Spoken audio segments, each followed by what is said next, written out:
अगर आप लोग एमपी के या किसी भी एग्ज़ाम की तैयारी कर रहे हैं तो आप एमपी परीक्षा ऐप के माध्यम से तैयारी कर सकते हैं। जैसे शिक्षक वर्ग 2, MP PSC, MP police, SI, railway की तैयारी कर सकते हैं।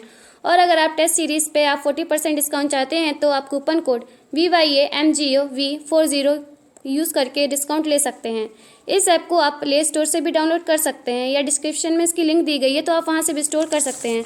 अगर आप अपनी सफलता सुनिश्चित करना चाहते हैं तो सक्सेस टेस्ट सीरीज़ एक बार जरूर लगाएं, क्योंकि यह test series layer 1, layer 2, layer 3 से डिज़ाइन की गई है जो आपको हर लेवल के एग्ज़ाम के लिए परफेक्ट बनाती है। परचेस करने के लिए 9981167757 पर कॉन्टैक्ट करें। Friends, thank you so much कि आप अपना प्यार और सपोर्ट अपने चैनल को दे रहे हैं। ऐसे ही देते रहिए और चैनल को सब्सक्राइब कीजिए, लाइक कीजिए, शेयर कीजिए और अपने डाउट्स कमेंट के माध्यम से पूछ सकते हैं। और हाँ, बेल आइकन को ज़रूर प्रेस करें ताकि आगे वाली वीडियो की नोटिफिकेशन आपको मिलते रहें। Thank you so much. चलिए फ्रेंड्स, आपकी बेचैनी, आपकी परेशानी, आपकी समस्याओं का निराकरण करने की कोशिश करते हैं इस वीडियो के माध्यम से।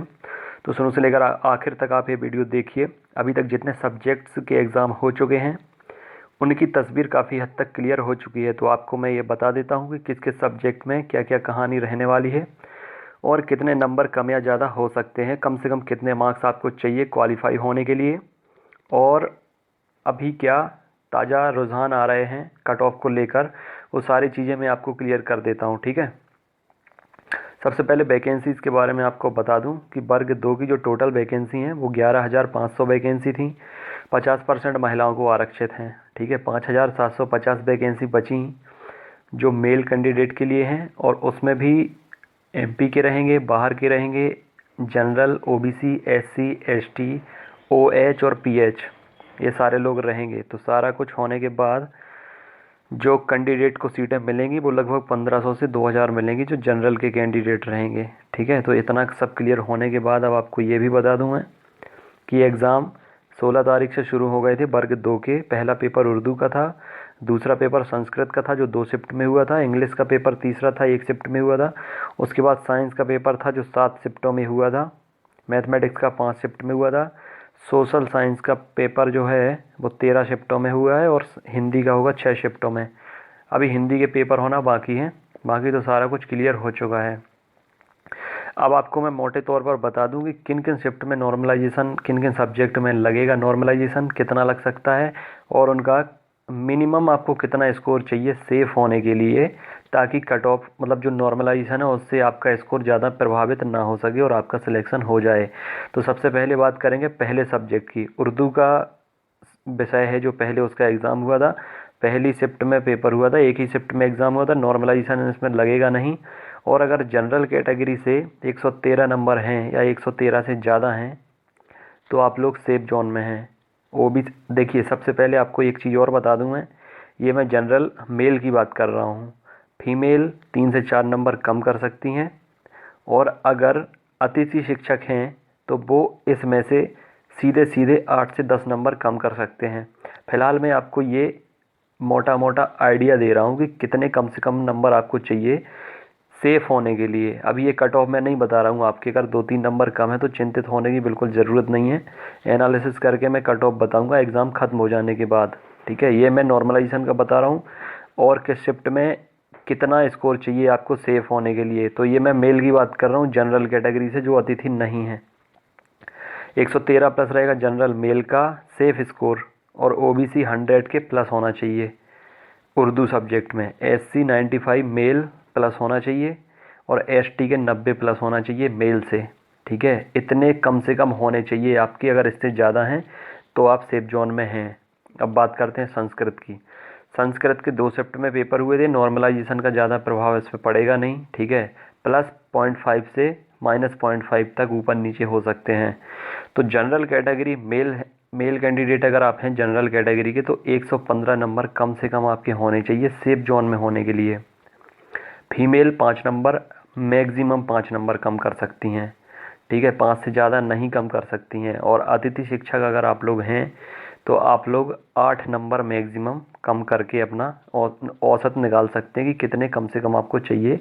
लेकिन फ़िलहाल मैं जो आपको बता रहा हूँ कि जनरल कैटेगरी से नॉन अतिथि शिक्षक को 115 नंबर कम से कम चाहिए संस्कृत के लिए, ओबीसी को कम से कम 105 चाहिए, एससी कैटेगरी के कैंडिडेट को 98 प्लस चाहिए मेल को, और एसटी को 95 प्लस चाहिए मेल कैंडिडेट को संस्कृत के लिए।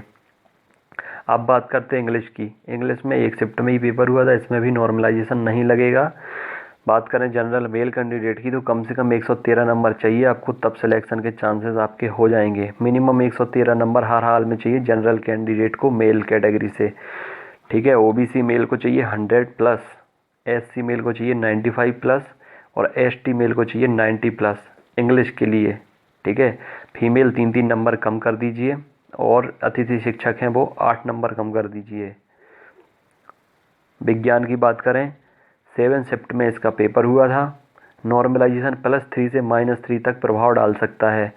किस शिफ्ट में कितने कम या ज़्यादा होंगे ये मैं एग्ज़ाम ख़त्म होने के बाद बता दूंगा। हिंदी का पेपर ख़त्म होगा, मॉडल आंसर शीट जब जारी हो जाएगी उसका एनालिसिस करके मैं बता दूंगा कि किस शिफ्ट के कौन से पेपर में कितने कम या ज़्यादा हो सकते हैं। अभी मैं ओवरऑल ये मोटा आइडिया आपको बता रहा हूँ। +3 से -3 तक साइंस के पेपर में ऊपर नीचे होंगे, किसी में 2, किसी में 1, किसी में आधा, किसी में 0, किसी में 0.5, ये सब कुछ होगा तो मैं आपको बता दूंगा, ठीक है। जनरल कैटेगरी को 112 से 115 तक मेल कैंडिडेट। अब मैं 112 से 115 इसलिए कह रहा हूँ क्योंकि जिसके 112 होंगे उसके +3 हो सकते हैं तो 115 हो जाएंगे, 115 जिसके उसके -3 हो सकते हैं तो 112 हो जाएंगे, ठीक है। लेकिन अगर 112 तक आपके हैं मेल कैंडिडेट जनरल कैटेगरी से तो आप अपने आप को 90% सेफ समझ सकते हैं, ठीक है। क्योंकि अगर आपके प्लस हो गए तो आपके 115 हो जाएंगे, सिलेक्शन आपका हो जाएगा। तो कम से कम 112 नंबर तो चाहिए अगर आप रेस में बने रहना चाहते हैं मेल कैंडिडेट को। और इससे 3 नंबर कम कर दीजिए तो 109 फीमेल कर सकती हैं रेस में बने रहने के लिए, और इससे 10 नंबर फीमेल जो अतिथि शिक्षक हैं वो कम कर दें और 7 से 8 नंबर मेल कैंडिडेट हैं वो कम कर दें, तो रेस में आप लोग बने रहोगे, ठीक है। 90% चांस आपके रहेंगे सिलेक्ट होने के। डिपेंड करता है 10% नॉर्मलाइजेशन पे, और इसके बाद जो एनालिसिस करके मैं कट ऑफ बताऊंगा तो उस पर भी काफ़ी हद तक डिपेंड करेगा, तस्वीर काफ़ी हद तक क्लियर हो जाएगी। ओबीसी को 106 नंबर तक चाहिए मेल कैंडिडेट, एससी को 96 से 99 तक चाहिए और एसटी कैटेगरी के मेल बंदे को 90 से 93 नंबर तक चाहिए विज्ञान के लिए। गणित की बात करें 5 शिफ्ट में पेपर हुआ। नॉर्मलाइजेशन +2 से -2 तक प्रभाव डाल सकता है। जनरल मेल को चाहिए 113 से 115 नंबर तक रेस में बने रहने के लिए। बहुत अच्छे चांस, गोल्डन चांस जैसे बोलते हैं उसमें, अगर आपको उस रेस में बने रहना है, गोल्डन चांस अगर आपके बने रहेंगे तो आपको 113 से 115 नंबर तक स्कोर करना ज़रूरी था। ओबीसी के लिए 100 से 102, एससी मेल के लिए 94 से 96 और एसटी के लिए 90 से 92। ये मेल की बात कर रहा हूँ मैं, बार बार आपको बता रहा हूँ कि इसमें से 3 नंबर कम करना है फीमेल को जो नॉन अतिथि हैं, और 10 नंबर तक कम कर सकते हैं जो अतिथि हैं फीमेल, और 7 से 8 नंबर कम कर सकते हैं जो अतिथि शिक्षक हैं मेल, ठीक है। ये रहेगा। इतने अगर आपके नंबर आ रहे हैं तो आप अपने आप को बिल्कुल कंपटीशन में समझें, और कंपटीशन में ही ना समझें बल्कि अपने आप को सिलेक्शन के करीब समझें। सामाजिक विज्ञान की बात करें सबसे ज़्यादा कंपटीशन इसमें, सबसे ज़्यादा फॉर्म इसमें भरे गए थे, तो सबसे ज़्यादा नॉर्मलाइजेशन का प्रभाव भी इन्हीं शिफ्ट में पड़ेगा और इसी सब्जेक्ट में पड़ेगा। 13 शिफ्टों में पेपर हुए हैं, +5 से -5 नंबर तक इसमें नॉर्मलाइजेशन में प्रभाव पड़ेगा इस विषय में, इन शिफ्ट में। जनरल कैटेगरी क्योंकि देखो सोशल साइंस में मैंने एनालिसिस किया है अच्छे तरीके से, बाकी तो 30 में 30 भी कर रहे हैं, हिंदी में 25 तक हो जाते हैं, इंग्लिश में पेडागोजी में भी 20 तक आ जाते हैं, 22 तक आ जाते हैं। लेकिन सोशल साइंस है जो 60 नंबर का मेन सब्जेक्ट, उसमें पसीना मार जाता है 40 नंबर तक करने में। मैंने फ़िलहाल तो 1-2-4 लोगों को ही सुने हैं 40 प्लस, बाकी अंडर 30 ही मिल रहे हैं मुझे। तो अगर आप लोग 35 प्लस कर रहे हो या 40 प्लस कर रहे हो, लेकिन आपको जो कॉमन पार्ट है उसमें भी स्कोर करना ज़रूरी है। लेकिन जिसने भी इनमें अच्छा स्कोर किया होगा 35-40 नंबर का अगर स्कोर किया होगा सोशल साइंस में, तो ऑब्वियसली वो 110 प्लस तो इजीली कर गया होगा। तो हाँ, वही मैं बता रहा हूँ कि अगर, क्योंकि इसमें सोशल साइंस ने नंबर को कम कर दिया है तो हाई स्कोर करना भी मुश्किल पड़ रहा है। 150 में जिसके 110 से लेकर 115 तक हैं, क्योंकि मैंने बोला है कि +5 से -5 तक प्रभाव पड़ेगा नॉर्मलाइजेशन में नंबर का।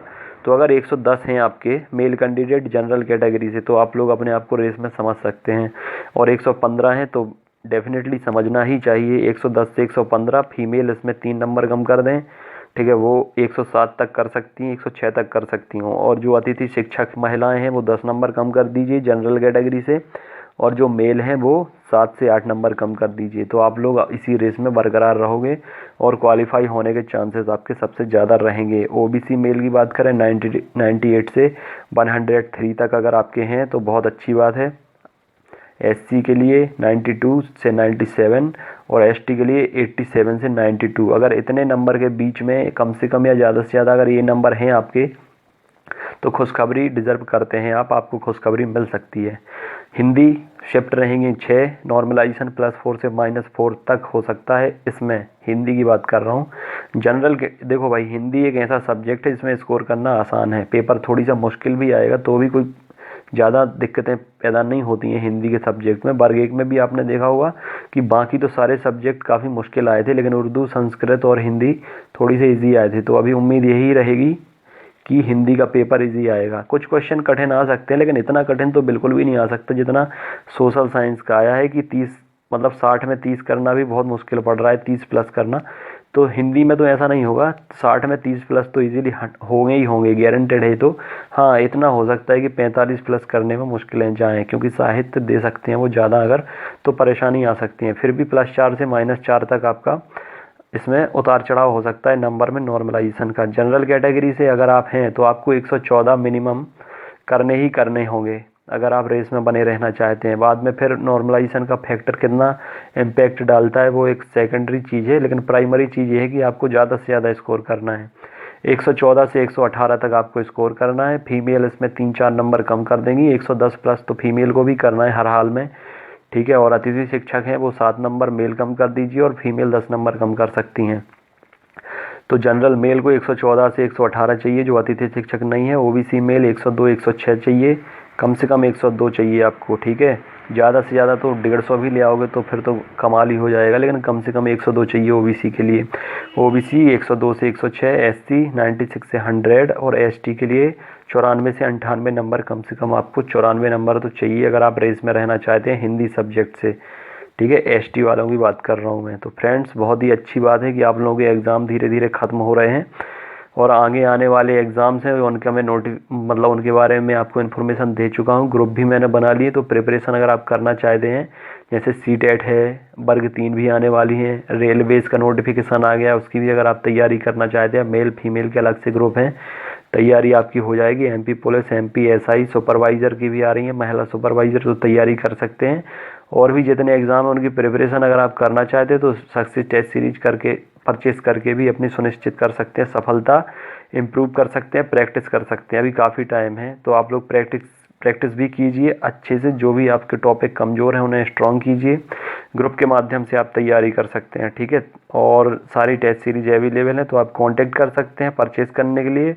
ग्रुप में ऐड होने के लिए भी आप इस नंबर पर संपर्क कर सकते हैं। फ्रेंड्स, आप लोगों की तरफ से मुझे बहुत सपोर्ट, बहुत प्यार मिल रहा है, थैंक यू वेरी मच।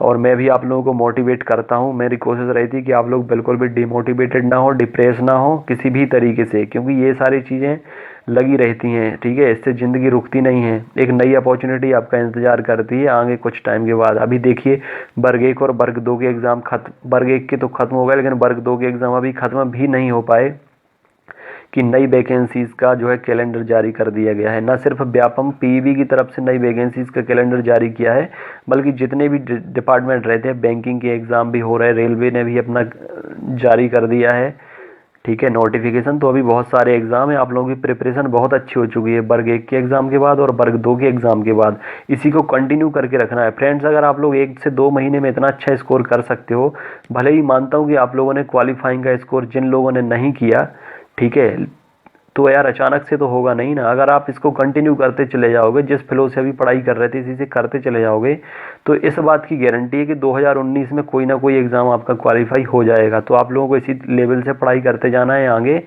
और अगर कुछ समझ में नहीं आता है, टाइम टेबल, बुक्स, ठीक है, स्ट्रेटेजी कैसे पढ़ना है, क्या करना है, तो आप लोग ग्रुप के माध्यम से ऐड हो सकते हैं। आपको मैसेज करना है व्हाट्सएप पे, आपका नाम, किस एग्ज़ाम की आपको तैयारी करनी है, सारा कुछ आपको मतलब मैसेज में लिखना है। और बाकी परेशानियां, चिंता करने की बिल्कुल भी बात नहीं है। अभी बीच में काफ़ी चीज़ें ऊपर नीचे होंगी, आगे पीछे होंगी, भ्रमित भी नहीं होना, डाउट भी नहीं रखना किसी भी चीज़ का। बस पढ़ाई करना है आपको अच्छे तरीके से। जितने भी लोग नए हैं चैनल के माध्यम से, अगर आगे भी कंटिन्यू करना चाहते हैं तो आप लोग सब्सक्राइब कीजिए और बहुत सारे वीडियोस अभी आना बाकी हैं जो आपके लिए बहुत ज़रूरी है। तो बेल आइकन को भी प्रेस कर दें ताकि आने वाले वीडियोस के नोटिफिकेशन आपको मिलते रहें। थैंक यू फ्रेंड्स, आप लोगों का सपोर्ट करने के लिए और प्यार देने के लिए। बाकी जो डाउट है कमेंट के माध्यम से भी आप पूछ सकते हैं। Thank you very much friends.